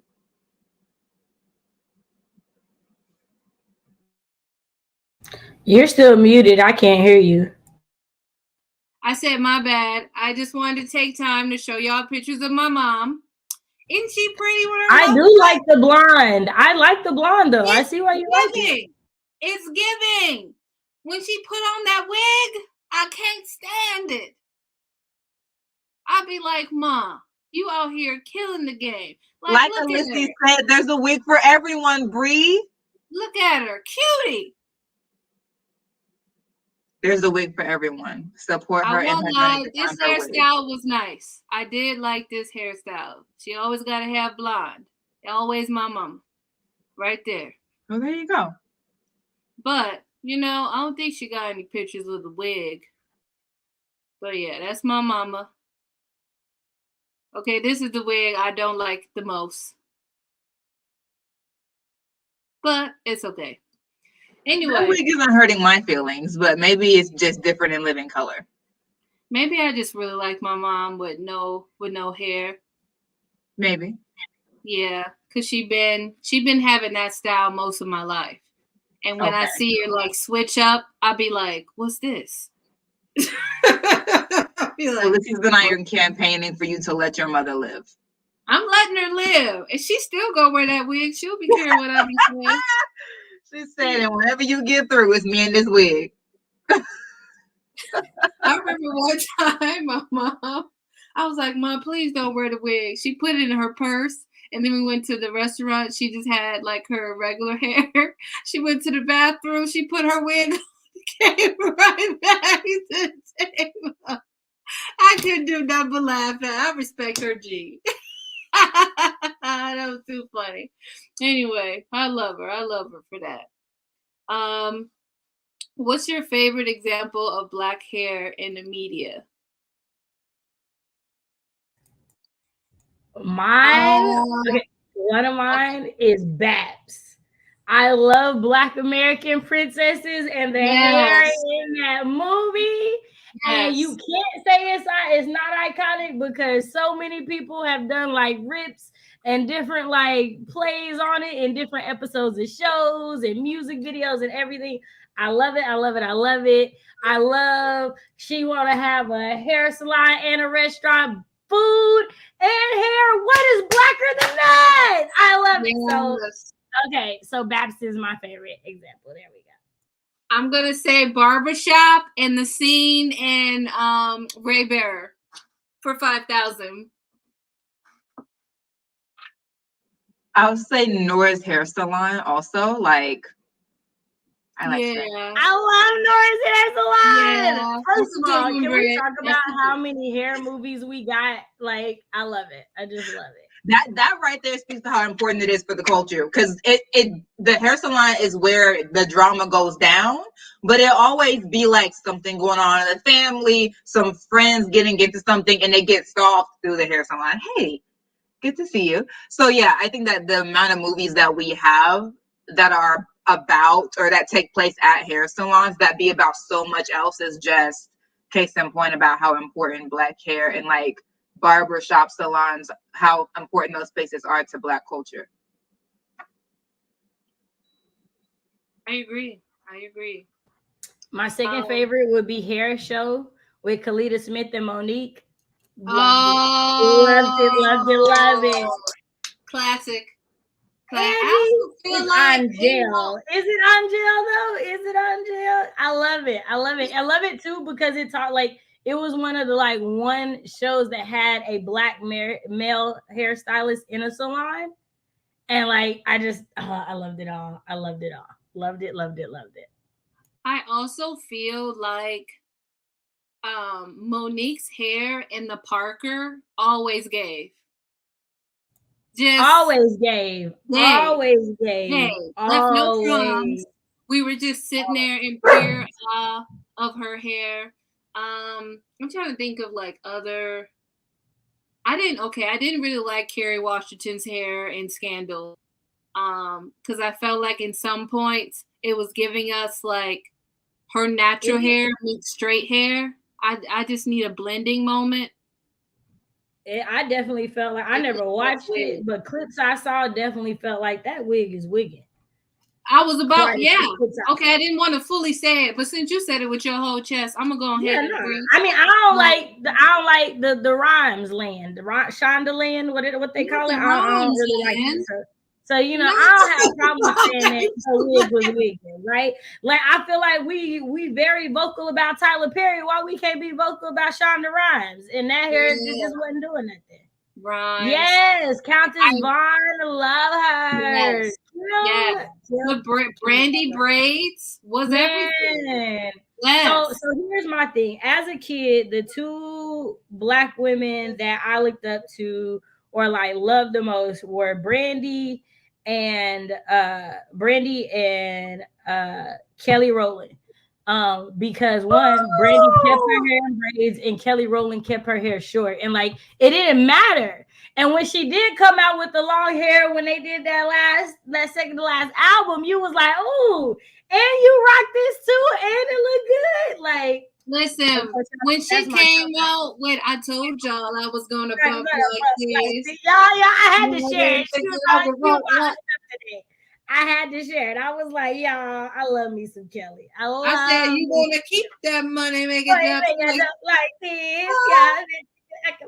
Y'all love it. Laid, baby. Laid. We're an hour and 34 minutes in. Girlfriends was a great representation of all hair. I would agree. Yeah. It was giving us different hair texture, different hairstyles. I liked Joan hair. I liked what's her name? Oh my God. Darnell's wife. Oh. Monica? I think it was Monica. I liked the color of her hair because it was like a honey brown. You talking about Golden Brooks? I don't know what her name was on the show. Yeah, I thought it was Monica. Tony constantly always gave me wiggy, and then I just loved how like loose curl and like flowy the other chick hair was. I forgot her name. Lynn. Thank you. Lynn, yeah.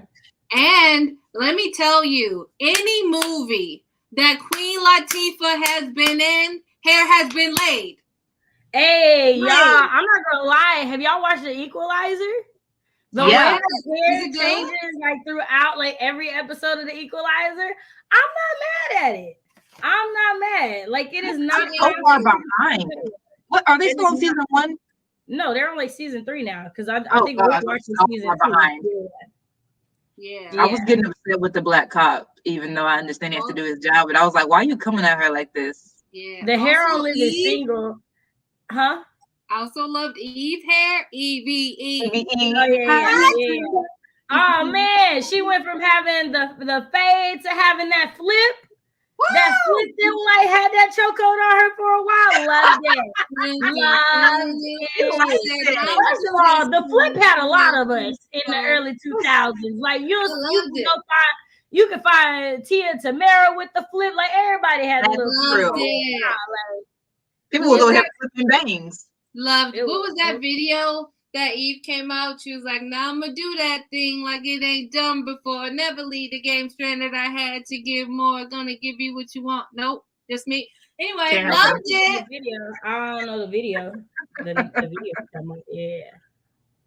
Was it? I'm trying to think. Anything I need, gotta have it because I'm gonna grab it. No? Okay. Anyway, let's continue. I think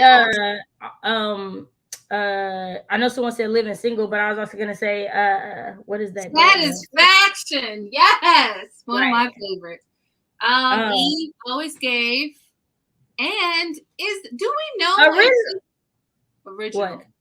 Do we know if this is Queen Latifah's real hair color? It's a brown color. It's a brown color. It's not like blonde. Yeah. It's not blonde, but it's brown. Cause like you can look in the video in what's the show? In Living Single, and it's like brown. It's definitely not black. It's a pretty light brown. It's very discernibly brown. Yeah. Yes. But her mom's hair is like very similar, and like her mom was on the show.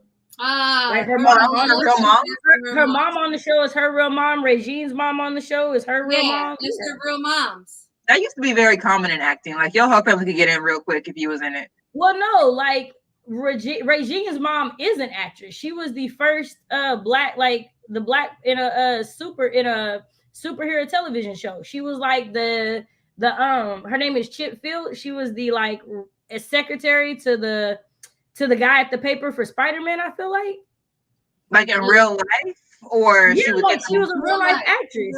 Yeah, like well before Chip Fields, well before them. Like that's how they ended up acting, because like her and her sister act. Listen, this right here, everything. When she first came out with they used to say the Alicia Keys braids. That's what I want. That was what was said on the streets. Right. Man, okay, can we talk about, since we like done with the questions, can we talk about how much I hate the way like the new generation acts like they invented hairstyles. Like they invented a lot of stuff. They really out here in the world all over again. Man, really, I legit was like box braids. I was like, y'all mean individuals? Yeah, that's what I called them. Y'all mean individuals? Or when y'all was trying to be mean, dookie braids? Y'all don't remember that? Okay. Y'all don't remember that? Okay. Okay, cool. Oh, okay. So fish bones? What do they call fish bones now? Something ridiculous. I was like, what is this? Fish bones. Remind me. So like where you have like the one braid, the thick braid, but then it's a bunch of little feeder braids into it, and it would be like designed to look like a fish bone. I think they called them feeder braids, like that. Yeah, feeder braids now, and I'm like, yeah, I think that's what they call them. I will say this: I wonder if we were this annoying to like my sister's generation. Probably. But this feels like a new level of like not knowing what came before. I don't think we were, because I called it what they called it. Like I didn't come up with new names. She said, I didn't reinvent the wheel. I'm not reinventing nothing. You tell me what it's called, I'm gonna call it that. Amen. Amen. Amen. Yeah, I was definitely calling it. Micros was micros. Right, micros, right. That's what they called it. I called it, and that was it. Now they got new fancy stuff. Christy, yes, we can. Raven, Raven 100%, absolutely. Man, starting from when she was Olivia was giving us hair. What do you mean? Raven always been doing it. Raven been having black hair all her life, and she ain't never just it. Yeah, have y'all seen her TikToks of her dancing and her hair? I said, oh, her hair is so cute. Like recently? Yeah. I haven't been on TikTok in a while. I'm very proud of myself. Yeah. What'd you say? I haven't been on TikTok in a while, and I'm very proud of myself for it. I'm proud of you. I like to say I'm a Salt Bay of action when it comes to TikTok. I come on, I be on heavy for like a day, 2 days, and then I go ghost. Now they're emailing me and sending me notifications like, hug the cutie, just uploaded a little dog. I get notifications and I don't even have an account. I get notifications and I don't even have an account. They over here trying to reel me back in, but I ain't going. Yeah. You know, that's what Raven hairstyles. Like they were, and they weren't just like they were just really style that you would actually see, like with the braids and like a little flower up. Like they were just very, and it wasn't a thing. It wasn't a part of her. Like they never really remarked on her hair. It just was. I'm gonna say something also that's kind of controversial while we're talking about black hair. Kyla Pratt. Love Kyla Pratt forever and forever. Forever and forever. And to the death of me, I swear. I just really need people to stop setting their partners up to wear braids that resemble black hairstyles and saying like, they can wear it because they are in a relationship with you because you are black. Because just because you are okay with it don't mean they're not going to look like a fool to the rest of the black community. I mean,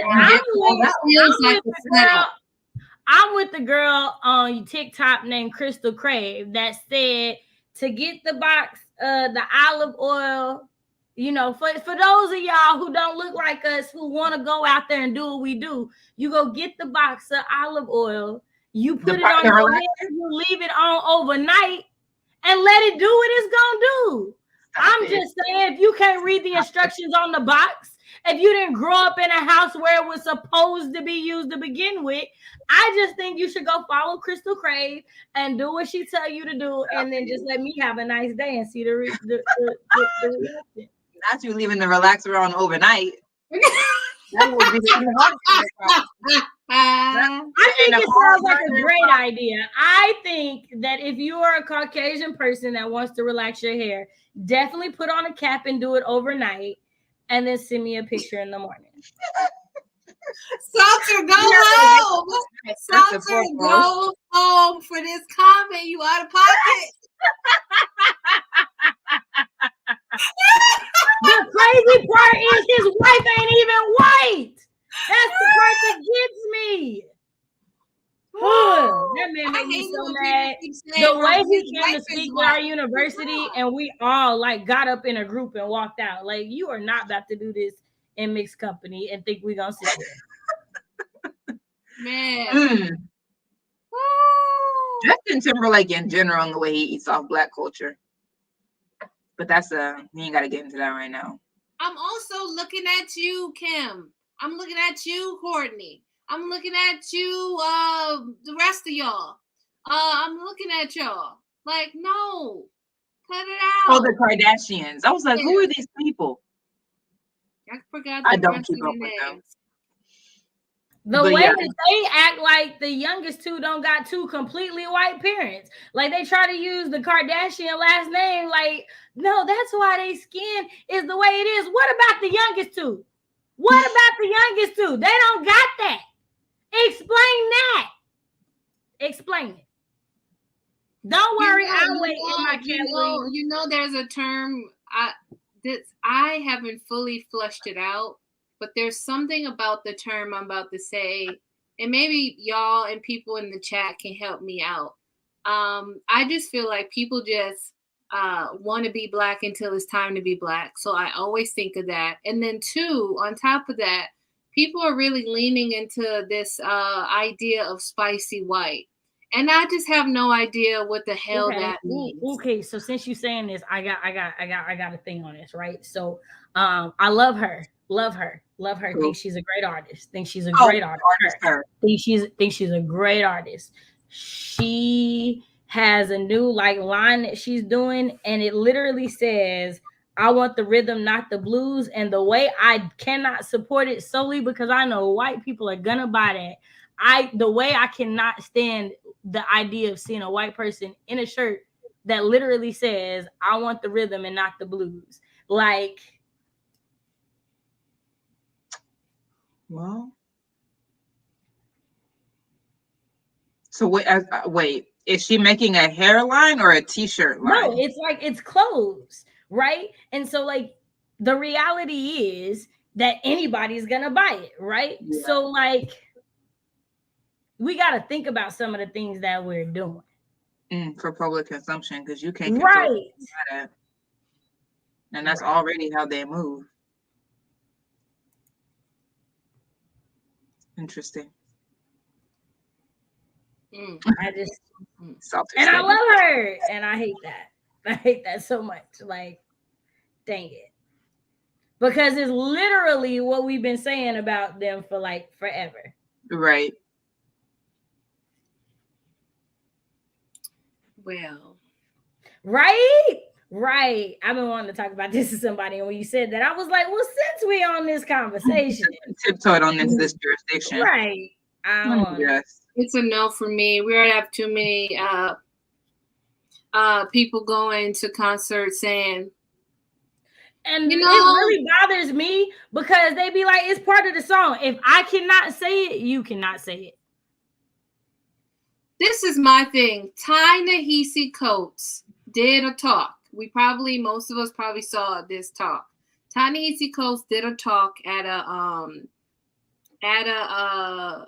he did a talk with Cornel West, I believe, if I'm saying that man's name correctly. And this white person got up and was like, why is there an issue with me saying the N-word in the song? And Ta-Nehisi Coates pretty much said, like, there's literally thousands of words in the English dictionary.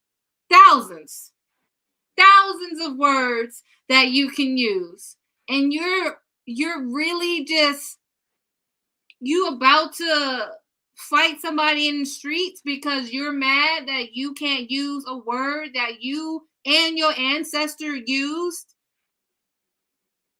to bring harm to Black folks? Like, how do you, there's no way if somebody tells me, for example, there was a long time ago I used to use, like when I was younger, very younger, before I was educated and knew that this was not a good word, I would use the F word to describe gay men. As soon as somebody told me, look, That is not okay. Do not say that. I haven't been like, oh yeah, I hear it in songs. I will be remiss if I tell you I don't hear it in songs. I do. But I'm not sitting here being like, hey, I gotta say it because it's in a song. No, I'm gonna say it because I'm in the mood. And when I'm in the mood and I'm in the song, it just comes out. How did it just comes out? The reality is people are far more comfortable being allies about sexuality and gender expression identification than they have ever been about race. We'll cancel someone in a second for calling someone out their pronouns, for saying a single word about the trans community, the queer community in general, but we can railroad Black people for anything, and it's not a problem. It's open to interpretation. Disrespect is abundant as the fountain of youth, and that is the truth.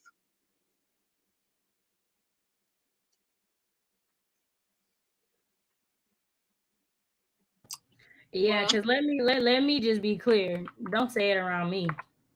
Just don't.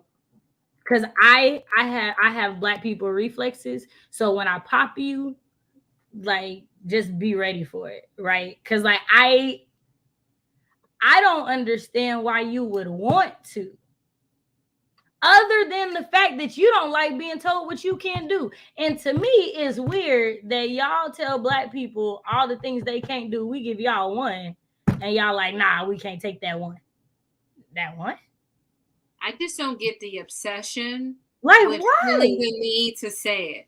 Like, I just don't get that obsession. Like, right.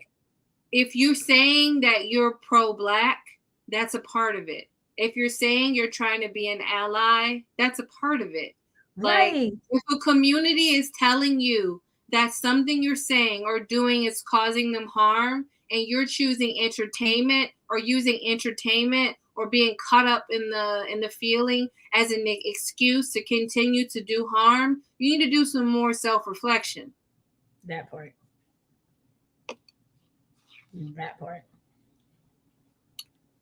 That's a Snapple fact. You would really think we weren't the original people the way we get skipped multiple times for human rights and hate crimes legislation.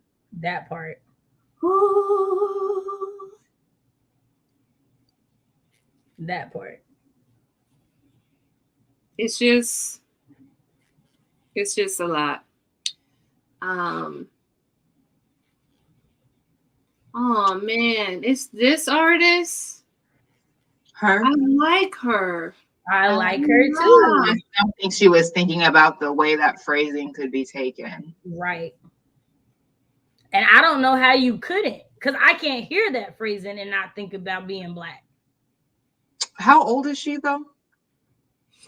Like your age, maybe a little younger than you. Okay, well, I'm not surprised, and that's no shade. I just think that like, nah, I'm not surprised because she not all 100% Black. Like, it makes more sense. Oh, is she mixed? Her grandparent is Filipino. Oh, her Ulysses, the artist, H-E-R. That's why I dropped the link in the chat. Yeah, links in the chat. Because again, like, even being her age with everything that just happened in the last 2 years, you have not heard that phrase. I haven't heard that phrase. I just the interpretation of it. Where would I have heard that phrase from? Because you got real still when I said that. It's been all over like Twitter and Instagram and YouTube. Like, they want our rhythm and not our blues, to describe like why white people want to do our stuff and don't want to be behind us. I mean, when I heard it, I knew what they meant. I have not seen that. The only excuse I can give you is you don't listen to a lot of, like, you don't like be in a lot of pop culture stuff. She's a pop culture artist, so you can't tell me you ain't heard it. I have not heard it, but you're right. I'm not in those spaces. You not just, that's what I said. I said you, not you. I'm saying the pop culture artists can't tell me they haven't heard it. Oh, okay.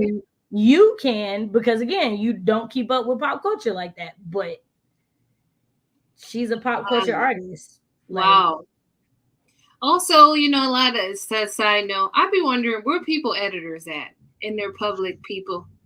Nobody's doing a quick Google search. Yeah, I thought her mom was like her mom was like half black, half Filipino. That's what I meant. That's what I said. Like, there's only one. The grandparent is the full person that isn't black, not the mom. I think it matters who your publicist is. If your publicist is white, they're not gonna see no issue with that. I'm looking at you. So y'all know Skims, right? Kim Kardashian new underwear line. It was Kimono at first. And I was like, Kimono, because you know she likes to do things that plays off her name. And I was like, Kimono, nobody told you? You mean to tell me your team of 180,000 ain't nobody told you that this is not okay? Then wait, what is she? Later, she goes, oh, thank y'all for educating me that this was offensive. So I've rebranded and now my company name is Skims. Nobody told you the name was as a white presenting woman that naming your company Kimono wouldn't be offensive. Nobody told you. Throw the whole team away. Not a soul told you. It's embarrassing. People don't check in with their people no more. Like usually before I do something, and I even if I feel like it could kind of sort of be offensive, I'm sending it to a couple folks. Y'all, what y'all think? Is this giving you vibes?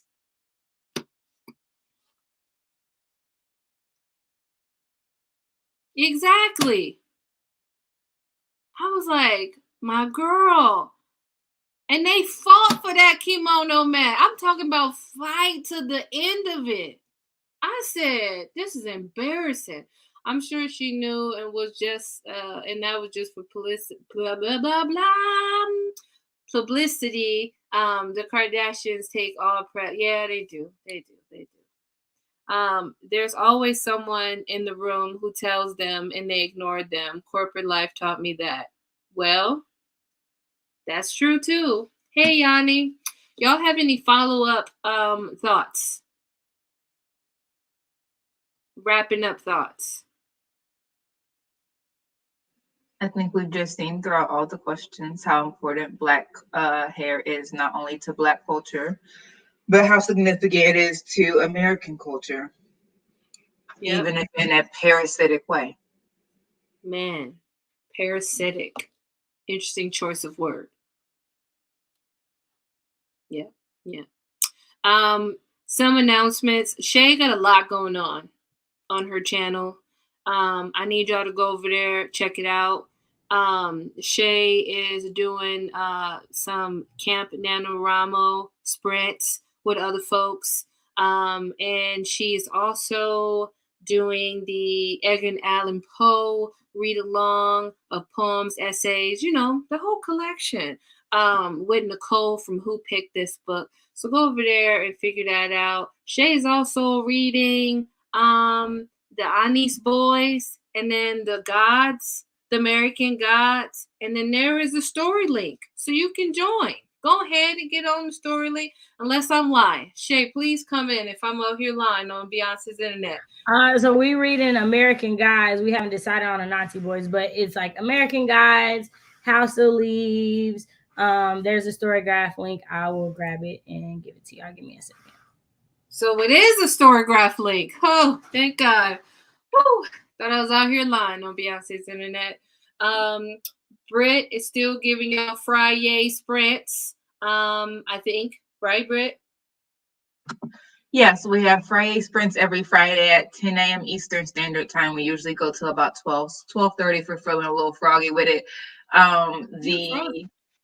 The next When Black Women Speak is going to be on my channel, so look out for that. Look out for that live to like hit the notification bell. 18th. Yes. Yep. Next Monday, April. So next week. Right. Yeah. to hit that notification bell. And I think that's it. But definitely, like Bree said, definitely go check out my interview with Lizelle. Lizelle is hilarious. All I'm gonna say is slow motion failing. If you know, you know. But definitely go check out that interview Lots of good insights about imposter syndrome, about publishing, about learning how to let books go and getting into new projects. Definitely go watch it. And there are links in the description so that you can order Blood Like Magic, pre-order Blood Like Fate, and like Shay said, request that stuff at your library and then just buy the box set. Yeah. Right. So definitely support Black authors whatever way you can. If your pockets ain't fit for it, tax someone else's pockets. That's what libraries are for. So that's all I'm saying. Hit up your local library. Also, I saw on the Twitter, or was it Instagram, that Lizelle is writing a YA horror, and my whole body is ready. If you need somebody to read the finished product, let me just go ahead and lend these hands. Is what I'm gonna say, and these eyeballs. So that's all I will say. Because horror is where I live, on the street between horror and mystery. Okay, amen. Thank y'all for coming for our chat. I hope y'all have a good night. Drink a lot of water. Stay blessed out there, and I hope y'all get all the love and tender care that you need. So we're gonna head out. Bye.